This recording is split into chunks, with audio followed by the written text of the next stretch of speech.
하나님 말씀 봉독하겠습니다. 누가복음 4장 31절부터 37절 우리 다 같이 한 목소리로 봉독합니다. 누가복음 4장 31절부터 37절. 갈릴리 나보람 동네에 내려오사 안식일에 가르치심에 그들이 그 가운 지심에 놀라니 이는 그 말씀이 권위가 있음이더라. 회당에 더러운 귀신 들린 사람이 있어 크게 소리질러 이르되 나사렛 예수여, 우리가 당신과 무슨 상관이 있나이까? 우리를 멸하러 왔나이까? 나는 당신이 누구인 줄 아노니 하나님이 구주 아니냐. 예수께서 그저로 이르시되 잠잠하고 그 사람에게 나오라 하시니 귀신이 그 사람이 무리 중에 넘어뜨리고 나오되 그 사람은 상하지 아니한지라. 놀라 서로 말하되 이르되 이 어떠한 말씀인고 권위와 능력으로 더러운 귀신을 멸하며 나가도다 하더라. 이에 예수의 소문이 그 근처 사방에 퍼지니라. 아멘. 오늘 말씀의 제목은 더러운 귀신을 쫓아내신 예수님 하는 점을 가지고 말씀을 드리려고 합니다. 오늘 많은 교회가 되면은 연말이 되면은 이제 예배, 송구영신 예배가 보통 12시에 드립니다. 그래서 올 한 해를 마무리하고 이제 이 새해 딱 종이 치면은 새로운 시작을 하는 첫 예배를 첫 시간에 드리죠, 교회들마다. 근데 우리는 이제 이러한 행사를 할 수 있는 여건도 아니고 그래서 안 하고 오늘 이러한 모든 것들이 예배로 우리가 송구영신과 새로운 출발과 함께 마무리하도록 하겠습니다. 제가 목회할 때는 서울에서는 이제 언제든지 보통 10시 반경에 모여가지고 이제 이렇게 좀 교제를 하다가 11시경에 예배를 드리고 또 12시에 송구영신에 다시 또 예배를 드립니다. 그리고 나서 이제 맛있는 음식을 마련해 놓고 교제를 하고 이제 원하는 사람들은 다 차를 동원하여서 우리가 1박 2일 기도원에 가서 1박 2일 동안 보통 일요일 쉬니까 1박 2일 동안 기도하고 그 올라오는 이런 시스템으로 제가 그 목회를 서울에 와서 뭐 시골에 있을 때 그렇게 할 수가 없었고 했던 그런 기억이 납니다. 그러면은 우리 성도들은 이제 신년도에 새로운 마음을 가지고 각오를 가지고 가서 이렇게 기도를 또한 뭐를 해요? 송구영신 예배 때에 뭐를 해요? 성구를 뽑습니다. 그래서 성구를 뽑으면서 우리 한 해의 상 가운데 속에 그 말씀대로 근데 희한한 것은 그 많은 성구들 가운데 속에서 뽑힌 거 보면 전부 다 내 마음에 와닿는 그런 말씀이기 때문에 그러니까 하나님의 말씀은 누구에게나 정확하게 이루어져가는 그런 말씀 가운데 하나입니다. 그런데 우리는 이렇게 한 예배를 드리지는 않지만은 여러분들이 올 한해 상 가운데 속에서 하나님 말씀의 구절을 정해놓고 해가는. 어제 제가 우연찮게 이제 학교 달력도 있고 내가 또 달력을 몇 개 갖다 놓고 걸었는데 그래서 딱 찢어서 첫째 올 달력을 이제 딱 찢었더니 거기 성구기절이 항상 기뻐하라, 쉬지 말고 기도하라, 범사에 감사하라 하고 그 성경구절이 딱 첫 장에 딱 있는 거예요. 내가 원래 그 모토를 갖고 있는데 나 그 보지도 않은 내용 보지도 않은 건데 첫 장 딱 걸어놓고 딱 찢었더니 쫙 1월달 성구구절이 그렇게 나와 있어서 또 하나님 희한하게 마음속에 역사하는구나 하고 생각을 했어요. 그러니까 우리의 삶 속에서 출발하면서 이러한 마음의 모태를 가지고 나가면은 하나님께서 올 한 해의 놀라운 은혜 축복으로 지금까지 지켜주었지만은 더 미래로 하나님이 책임져 줄지 않겠는가 생각을 해보면서 오늘 이제 우리가 쭉 강의로 나가다 보니까 오늘 송구영신에 대한 말씀을 새로 준비할까 하다가 안 하고 이 말씀 속에서 딱 보니까 오늘 뭐가 내 마음속에 딱 와 닿느냐면은 이 가운데 속에 하나님의 권세가 딱 말씀에 와닿았어. 그래서 내가 이 중심을 통해서 말씀을 증거하려고 합니다. 그것은 오늘 우리의 삶 가운데 속에서 동일하게 해당되는 말씀이기 때문입니다. 오늘 예수님께서 저번 주에 설교 가운데 속에서 나사렛 동네에 가서 복음의 말씀을 증거할 때에 받아들이지 않고 결국 쫓겨나게 되어지는 것을 볼 수 있습니다. 그래서 오늘 가버나움에 도착을 하여서 그곳에서 예수님의 말씀을 강론하게 되어지는 것을 볼 수가 있습니다. 예수님은 어느 곳에 가서도 복음의 말씀을 증거할 때에 100% 받아들이는 게 없고 때로는 핍박하고 오히려 반감사고 모욕당하고 멸시당하고 하는데도 불구하고 예수님은 주의 복음을 전하는데 놓치지를 않았고 계속해서 선했습니다. 오늘도 우리가 하나님을 믿고 예수 그리스도를 나의 구세주로 고백하고 하나님 말씀대로 뜻대로 살려고 하면은 모든 것들이 만사 형통하고 모든 것들이 잘 이루어지면 얼마나 좋겠어요. 나는 그렇게 되어질 것 같은데 막상 삶의 현장 가운데 속에서는 내가 주의 뜻, 주의 말씀대로 살아간다고 다짐하고 행해 가는데도 불구하고 수없이 어렵고 힘든 부분들이 부딪힙니다. 그런데 가장 중요한 것은 예수 그리스도를 믿고 의지하는 사람 포기하지 않으면 되는 거예요. 포기하지 않으면 결국은 성공하게 되어 있다. 예수님은 끊임없이 하나님의 능력과 기적, 하나님의 아들로서 행하는데도 불구하고 수없는 방해물, 장애물들이 많이 있는데 포기하지 아니하고 하나님의 일을 해 나갔던 거예요. 저와 여러분들이 예수 그리스도를 나의 구세주로 고백하고 하나님의 자녀가 되어지는 순간 나의 모든 주권은 하나님의 손에 달려 있습니다. 그러므로 그것을 확실히 믿고 우리의 삶 가운데서 나가게 되어야 돼요. 끝까지 힘들고 어려운 부분이 내 앞에 도달된다 할지라도 포기하지 아니하고 나가게 되면은 우리의 삶 가운데 속에서 승리하게 되어지는 것입니다. 씨를 뿌리면 반드시 열매를 맺게 되어 있습니다. 그러나 그 씨를 뿌릴 때 열매가 맺는 것은 빨리 자랄 수도 있고 나중 자랄 수도 있으나 반드시 뿌리는 대로 거두게 되어 있는 것이 성경의 이치입니다. 우리는 2024년도를 출발하면서 정말 하나님의 말씀 안에서 붙잡고 나가게 되면 우리의 삶들이 또 출발함에 있어서 뜻대로 가겠다 하는데도 내 삶 속에 부딪히는 것들이 있을 거예요. 그래도 끝까지 말씀 안에 붙잡고 나가면 결론은 열매를 맺게 되어져 있다는 것입니다. 우리는 가끔 TV 가운데 속에서 그 어느 한 전공 분야에서 달인이라는 프로그램이 있잖아요. 그 달인이라는 프로그램을 가만히 보면서 나는 원리를 발견을 해요. 그분들이 그 어떠한 한 분야를 가지고 열심히 일을 할 때 중간에 사기도 당하고 좌절하는 부분도 있고 낙심하는 부분도 있었어요. 또 반대하는 사람도 많이 있었어요. 그런데도 불구하고 끝까지 자기가 주어진 그 일에 대해서 계속해서 나가니까 어느 날 자기도 모르는 사이에 달인이 됐고 그 한 분야의 전문가가 되어졌던 것을 볼 수 있습니다. 예수 그리스도를 믿고 나가는 우리의 믿음의 신앙도 동일하다고 저는 생각을 합니다. 오늘 예수님께서 이제 가장 먼저 가버나움 성전에 가서 하나님의 말씀을 증거하고 있는 것을 볼 수가 있습니다. 이스라엘은 해당은 철저하게 말씀 중심으로, 물론 해당장이 있었지만 해당장은 누구든지 와서 말씀을 증거한다고 하면 말을 한다고 하면 자리를 내줬던 그런 시대였어요. 그럼 해당에서 무엇을 했느냐? 신명기서 6장 4절과 5절 이스라엘아 들으라 우리 하나님 여호와는 오직 유일한 여호와시니 너는 마음을 다하고 뜻을 다하여 힘을 다하여 너 하나님 여호와를 사랑하라.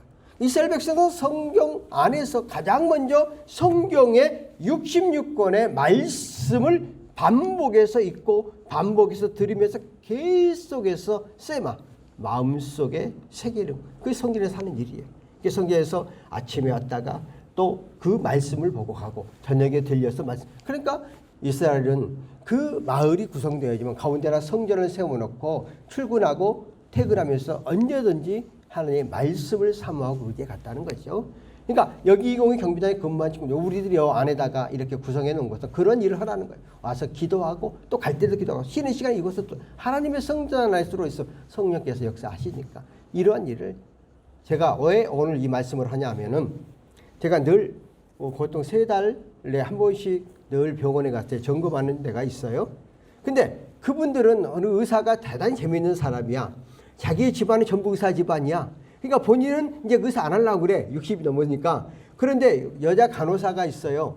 여자 간호사가 이 병원을 의원을 운영해야 되는데 왜 해야 되냐. 그러니까 의사를 강제적으로 앉혀서 어저께도 우리가 갔는데 11시 반에 의사가 출근을 하더라고. 11시 반에 의사가 출근하는데 다 망하지. 그런데 그 병원을 운행하는 이유는 뭐냐. 내가 목사님들을 그 건강을 책임져 주기 위한다. 그래서 우리도 3달에 한 번씩 가서 보통 능계를 먹고 점검을 하면 값은 반값도 안 받아요. 독감도 제가 10월 달에 맞는데 또 1월 말에 또 와서 한 번 더 맞으라고 다 이렇게 프로그램을 해요. 그러니까 그분들은 뭐를 얻느냐? 바로 이렇게 헌신하고. 그런데 내가 그 말을 하려고 하는 게 아니라 어제 우리가 능계를 둘이서 금요일 날이구나. 1시간씩 쪘는데 그 전도사 자기 이야기를 하는 거야. 자기 딸의 이야기를 해요. 자기 딸이 이제 있는데 자기의 딸이 어릴 때부터 용돈을 주는 데에 성경을 읽으면 한 장당 얼마씩 주기로 했대. 그런데 요한복음을 무려 7번을 읽었대. 그래서 성경책이 그냥 이제 대학교 2학년이야 가는 성경책이 너덜너덜한다 해요.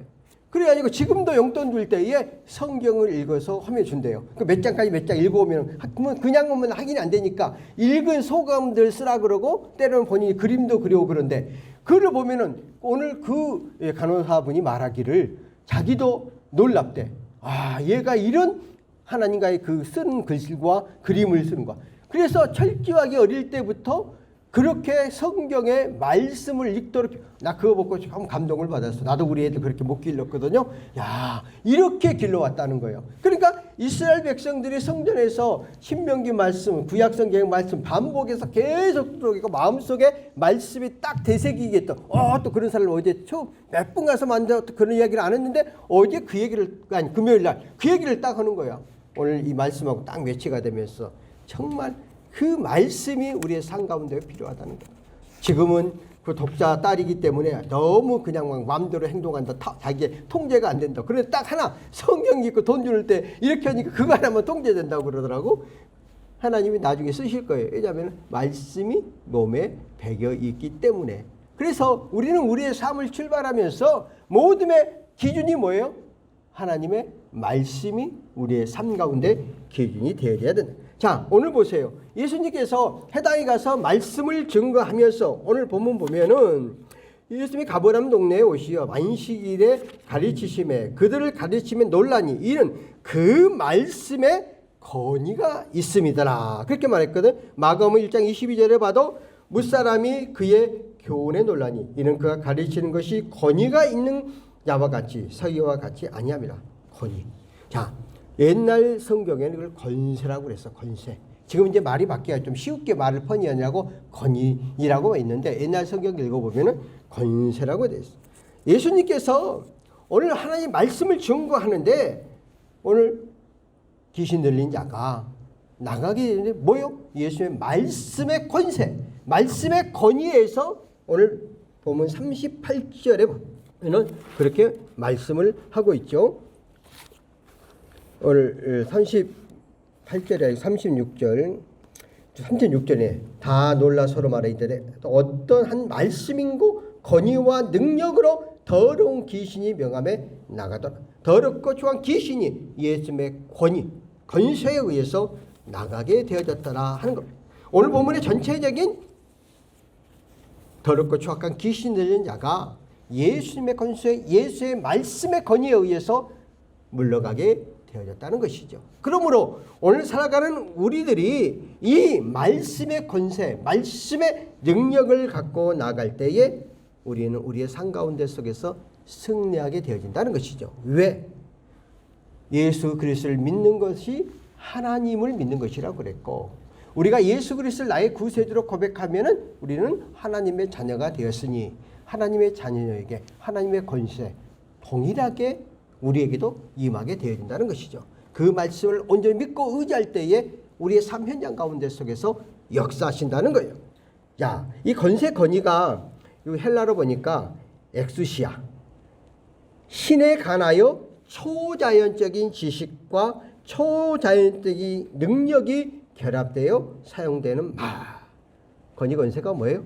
신에 관하여 초자연적이고 능력과 초자연 지식이 결합 우리에게 사용된다. 그러니까 하나님의 능력을 우리 앞에 임하게 되어지면은 하나님의 권세가 내 앞에 임하게 되어지면은 우리의 삶 가운데 속에서 오늘 예수님의 그께서 하나님 말씀의 권위를 가지고 귀신을 내어 쫓은 것처럼 우리의 삶의 현장 가운데 속에서 이러한 능력이 나타난다는 것이죠. 그래서 신약성경 가운데 속에서는 권세, 권위, 권능, 권한, 관할, 그 다음에 힘 모든 것들을 다 이러한 뜻으로 쓰임바 되어진다는 것이죠. 그러니까 하나님의 능력에 의해서 모든 것들이 쓰여지게 되어짐을 말하고 있습니다. 그래서 우리는 경건의 모양은 있으나 능력을 상실한 시대다 그렇게 말을 하잖아요. 형식과 예형적이고 열심히 믿는 것 같으나 삶 속에서 능력이 나타나지 않는다는 거예요. 오늘 살아가는 우리가 기독교인이 거저 대한민국의 21% 정도가 되어진다고 그러죠. 또 조금의 또 통계에서 17%가 된다고 말을 하지요. 그러면은 예수 그리스도의 능력이 삶 속에 나타난다면 이 세상은 완전히 변화돼요. 왜? 우리는 빛과 소금의 역할을 담당하고 소금이 조금만 있어도 썩지 않는 것처럼 이 삶들은 썩어져 가지 않는 사회, 이 세상을 이끌어가는 사회가 될 거예요. 그런데 말씀의 능력이 상실, 경건, 예배와 찬양과 영광 돌리고 하나님을 믿고 의지해 가는 것은 모양은 많이 있으나 삶 가운데 속에서 능력이 나타나지 않는 것은 그 말씀 자체를 내 삶 속에서 적용하지 아니하기 때문에 경건의 모양이 능력이 상실되어지는 의뢰한 시대 속에서 우리는 다시 한번 2024년을 출발하면서 우리의 삶 속에서 예수 그리스도의 능력이 번세가 내 삶 현장 가운데 속에서 미칠 수 있는 그런 역사가 일어나야 될 줄 믿습니다. 그래서 내가 하나님의 능력과 권세를 갖고 있으면 내 입술에서 나오는 말씀 한마디가 사람을 변화시키고 사람을 따르게 만들고 하게 되어져 있거든요. 그런데 내가 말을 해도 내 자녀들이 따르지 않고 주변 사람들이 우습게 여기는 것은 내가 그러한 권세와 능력을 갖고 있지 아니하기 때문에 그렇습니다. 그런데 말씀 안에 들어오면 이런 역사가 일어난다는 것이죠. 자, 우리 마가복음 1장 27절 한번 볼까요? 다 올라 서로 묻되 이로써 서로 어쩌미뇨 권위 있는 새 교훈이로다. 더러운 귀신에게 멸한즉 순종하는도다. 자, 예수님께서 귀신을 쫓아내는데도 불구하고 말씀의 권위를 가지고 귀신을 쫓아냈다고 성경은 말하고 있습니다. 요한복음 7장 45절 볼까요? 아랫사람들이 대답하되 그 사람이 말하는 것처럼 말한 사람이 다 이때까지는 없었나이다. 야, 오늘 예수님께서 말씀하시는 그 말씀을 들으면서 예수님처럼 말하는 사람이 이 세상에 없다 하고 말하고 있는 것을 볼 수 있습니다. 그러니까 예수님 말씀이 얼마나 권위가 있고 능력이 있고 힘이 있는가에 대해서 우리도 성령에 덧입으면은 오늘도 내가 여기서 말씀을 증거하잖아요. 나는 아무 능력도 힘이 없어요. 여기에 서는 순간 성령께서 종을 통해서 역사하시면 이 말씀 한마디가 능력이 있어서 여러분의 심령과 여러분의 삶을 깨우치고 변화시키는 거거든요. 이게 성경의 능력이라는 거예요. 그 다음에 마가복음 12장 34절 볼까요? 예수께서 그가 지혜 있는 대답함을 보시고 이르시되 내가 하나님의 나라에서 멀지 않도다 하시니 그 위에 감히 묻는 자가 없도다. 그러니까 예수님이 말씀하고 말씀하는 것이 너무나 우리의 삶 속에서 하니까 어느 누구도 그 말에 대해서 반박하지 않았다는 거예요. 마태복음 7장 28절과 29절 한번 볼까요? 예수께서 이 말씀을 마치심에 무리들이 그의 가르치심에 놀라니 이는 그 가르치는 것이 권위 있는 자와 같고 그들은 서기관들과 같지 아니함이더라. 예수의 말씀 자체가 능력과 권세가 있었다는 것. 예수의 말씀 자체는 뭐예요? 성경이죠. 예수님은 성경에 벗어나지 않았어요.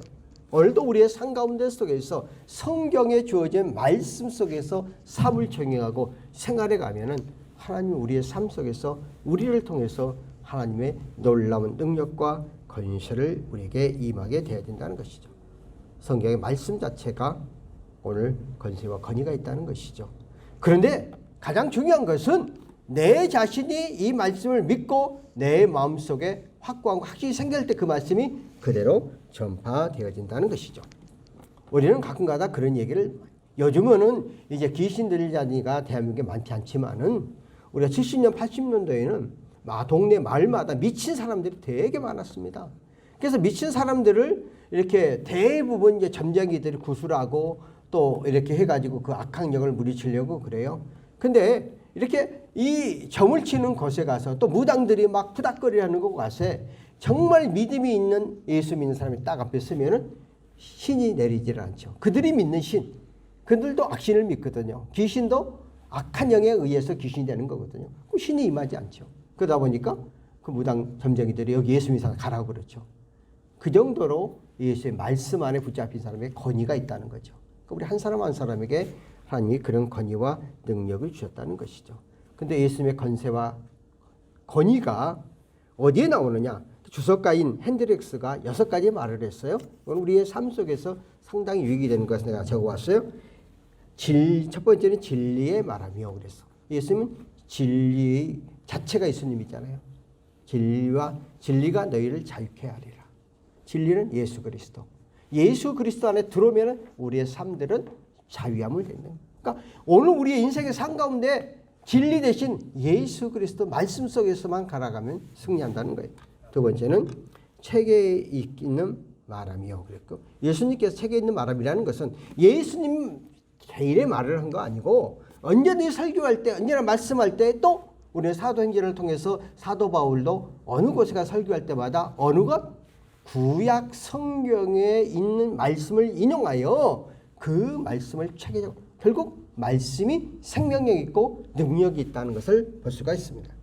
세 번째는 큰 제목을 가지고 말하며, 큰 제목은 결론적으로 우리가 여러 가지의 좋은 이야기를 하지만 결론적으로 예수를 통해서 구원받는다. 구원의 핵심. 교회가 목사가 설교를 하는 데 있어서 뭐 여러 가지 좋은 설교, 뭐 코미디 같은 설교, 웃기는 설교, 오늘 또 내가 어느 교회 목사님 설교를 들었는데 얼마나 웃기는지 몰라요. 그냥 그런데 그 속에 뭐가 없으면 예수 그리스도의 생명이 없으면 그 설교가 아니에요. 연설이지.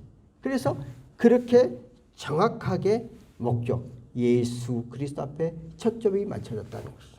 세 번째는 청중들의 호기심을 일으키는 비유의 말씀을 많이 사용했다. 예수님 비유. 왜냐하면 사람들이 이해하지 못하니까 비유를 통해서, 오늘도 설교할 때 가끔 가다가 저도 그냥 이야기거리를 이야기하잖아요. 그러다 보니까 그런 것들을 통해서 깨우치고 이해하도록 하라고 이야기를 하는 것이죠. 그러니까 어느 교회 목사님이 그 자녀가 시험을 들었어. 왜 시험에 들었냐 그러니까 아버지가 설교할 때 자기들 이야기했다고. 그럼 누구 이야기하겠어요? 목사가 설교를 할 때에 자기 자식들의 그런 부분들을 이야기를 하지. 그래가지고 그 교회를 나오지 않는 그런 아들도 있어. 맨날 우리 뭐라 그런다고 안 나오고 교회를 안. 그 은혜 가까운 사람이 있어요. 그렇게 해가지고 교회를 안 나온 사람이 있어요. 그럼 이제 쉽게 알아듣기. 두 사람 다른 사람 말할 수 없으니까 이렇게 이야기를 해서 깨우쳐주게. 여섯 번째는 듣는 자들의 영혼을 사랑하여 저들을 하나님 아버지의 사랑 안에 이르고자 한다. 그러니까 예수님은 한 영혼이 천하보다 귀하다고 말씀해 주었잖아요. 기독교의 복음은 그 영혼을 사랑하는 마음을 가져야 된다는 거예요. 한 사람의 구원은. 그래서 한 영혼을 실족시키면은 연자 맷돌을 메고 물속에 빠져들어간다고 그랬잖아요. 그러니까 내 한 사람이 실족시키면 하나님 영광 가리지 않아요? 오늘 놀라운 것은 오늘날 교회를 나오다가 나오지 않는 사람들에 가서 설문조사를 하면은요, 세상 사람이 상처받은 게 아니고요, 교회 안에 상처받았대. 목사에게 상처받고 직분자들에게 상처받아가지고, 왜? 장로님, 권사님, 집사님들이 본을 보여야 되는데 그러지 못하니까 이런 것들에 상처받아 영원히 교회를 안 나오는 거예요. 내 한 사람, 내가 그 말을 들으면서 내 한 사람이 얼마나 소중하고 귀중한가. 근데 예수님은 정말 모든 한 사람 한 사람을 너무 사랑하는 마음, 구원하기 위한 그 간절한 마음, 이것이 있어요. 그 사랑하는 마음은 상대방과 통하는 거잖아요. 야, 그렇게 되어지니까 예수님은 그렇게 했다는 거예요. 예, 하나님은 사랑의 예수님이시잖아요. 모든 것들 주신 예수님. 여섯 번째는 그 말씀을 하여 자기의 말씀이 하나님께서 들은 말씀, 성경을 기초로 하여 자기의 깊은 내부에 올라나오는 말씀을 하셨기 때문에 예수님은 성경의 말씀을 통해 정말 진정으로 사랑하는 내 영혼 속에서 깊은 그 영혼을 사랑하는 마음 갖고 있다 하는 것을 이야기를 하고 있습니다. 그 요것을 다 많이 적어보면서 우리는 우리의 삶 가운데 속에서 정말 하나를 출발하면서 예수님의 이러한 심정, 이런 마음을 내가 예수님의 자녀이기 때문에 한다면은 우리는 우리 주변에 있는 많은 사람에게 상처를 주는 것이 아니라 나를 통해서 그 사람에게 은혜를 베푸는 것이 아닌가 하는 것을 볼 수 있습니다. 예수님은 항상 하나님의 말씀, 하나님의 목소리, 하나님의 그 영원한 진리 안에 서서 그 말씀을 전했죠. 그래서 그 말씀 하나하나가 흘러버릴 것이 아니라 정말 마음에 되새기는 신비한 역사가 일어나게 되어지는 것이죠. 그래서 이 교회는 신비한 거거든요. 인간의 생각과 인간의 사고를 본 하나님 역사하시면은 놀랍도록 우리의 삶과 생활이 변화되어 간다는 것이죠. 그래서 예수님께서 가르치는 말씀 한마디 한마디는 살아있는 능력, 우리가 영원한 생명을 얻을 수 있는 것이죠. 그러니까 예수의 말씀이 내 마음속에 깨져지면 천하를 얻은 것보다도 더 변화와 감격과 감화 속에 세워있죠. 왜? 말씀이 운동력이 있고 살아 넘치는 검과 같다고 말을 하잖아요. 그래서 말씀의 은혜를 받으면은 우리의 삶 가운데 속에서 놀랍도록 우리의 인생관이 같이 바뀌고 우리의 가치관이 바뀌고 우리의 생각들이 바뀌어서 우리의 삶 가운데 속에서 임하게 되어져 있는 것을 볼 수가 있습니다. 그러면 예수님께서 이러한 건세와 능력, 오늘 말씀 속에서도 예수님의 건세를 통해서 그 귀신들을 쫓아냈던 예수님, 그럼 이 건세가 이것을 믿고 의지해가는 오늘에게는 우리에게는 어떠한 역사가 임할까 하는 겁니다. 첫 번째는 자녀의 건세를 준다는 것이죠. 요한복음 1장 12절 볼까요? 영접하는 자 곧 그 이름을 믿는 자에게는 하나님의 자녀가 되는 권세를 주셨습니다. 예수 그리스도를 나의 구세를 믿고 의지해가면 하나님의 자녀가 되는 권세. 하나님의 모든 우리가 부모가 어떤 기업을 갖고 있고 있으면 누구에게 물려줘요? 자녀에게 물려주잖아요. 그러니까 예수님이 갖고 있는 능력 권세도 동일하게 우리가 믿음을 갖고 나가면 그 능력을 우리에게 준다는 거예요. 두 번째, 충성하는 자에게 주는 권세입니다. 누가복음 19장 17절 주인이 이르시되 잘하였도다 착한 종이라 내가 지극히 작은 것에 충성하였으니 열고울 권세를 차지하리라. 우리가 주어진 여건과 환경 가운데 속에서 최선을 다하다. 세상 사람들은 결과적으로 보기 때문에 모든 것이 많은 것을 봐요. 많은 것으로 나타나는 것을 봐요. 그런데 하나님은 우리를 만드실 때에 우리 자신을 너무 잘 알아요. 각각 갖고 있는 능력이 달라요. 각각 성경에는 달란트나 2달란트, 1달란트 다. 그런데 가장 중요한 것은 내가 갖고 있는 현실 안에서 최선을 다해서 섬기고 봉사 헌신 나가면 그 바탕을 통해서 더욱더 성장하여서 결국 승리하도록 만든다는 거죠. 하나님 믿고 의지가는 사람들이 말씀 속에서 가는 사람들이 처음부터 잘 되는 게 아니잖아요. 처음부터 부자, 처음부터 커지는 게 아니에요. 조그만 것부터 최선을 다해서 섬기가 봉사할 때 나중에 하나님이 하게 채워준다는 거예요. 예수 믿는 우리들은 처음부터 잘 되는 게 아니야. 마지막이 잘 돼야 되는 거예요. 우리 인생의 삶을 살 때에 젊었을 때 잘 되고 잘 나가는 게 행복이 아니라 마지막 때에 마지막까지 잘 나갈 때 그 행복한 거예요. 우리 주님은 우리에게 그렇게 채워주는 능력을 주시고 권세를 주시겠다는 거예요. 세 번째는 이기고 주인의 일을 지키는 자에게 약속한 권세. 우리가 최종적으로 약속한 권세. 계시록 2장 26절 이기는 자는 끝까지 내 일을 지키는 자에게 만국을 다스리는 권세를 주시고 끝까지 우리가 믿음을 변질하지 아니하고 끝까지 달려갈 길 잘 달려가서 마지막 주 앞에 섰을 때에 내가 너를 이 땅에 보내주어서 너에게 맡겨준 내 가정이 있고 내 직장이 있고 내 주변 사람들이 있는데 정말 하나님의 자녀로서의 정말 네가 너무 최선을 다했구나 하고 마지막 우리는 영원한 천국, 영원한 하나님의 나라가 보장되는 권세를 우리에게 주셨다는 겁니다. 얼마나 큰 축복이에요. 오늘 살아가는 저와 여러분들이 주님이 주시는 이 권세, 권위를 우리도 동일하게 말씀대로 믿고 의지할 때 우리에게 주신다는 것을 믿고 2014년도를 출발하면서 이러한 능력이, 이러한 권세가, 이러한 역사들이 우리의 삶의 현장 가운데 임하기를 예수 그리스도 이름으로 축원합니다. 기도하겠습니다.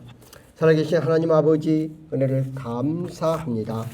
올 한 해를 마무리하게 하시고 2014년도를 출발함에 있어서 우리의 모든 성도들 또한 2018년 마무리한 것도 하나님의 은혜이고 오늘까지 이끌어진 것도 전적으로 하나님의 은혜입니다. 그러나 이제 2013년 새롭게 우리를 달려갈 때에 예수님의 권위와 권세로 인하여 귀신도 물러가게 되고 악한 것도 물러가게 되고 모든 것들을 승리하게 했던 주님, 오늘도 우리에게 2024년을 출발하면서 예수님이 우리에게 주시는 권세를 가지고 능력을 가지고 권위를 가지고 이 세상을 이기고 우리의 삶 가운데 속에서 승리하는 저희를 되게 붙잡아 주시고 말씀에 붙잡아된 저희를 되게 하여 주시옵소서. 하나님의 자녀로서의 능력을 우리의 삶의 현장을 나타내는 그런 귀한 역사 일어나게 하여 주시옵소서.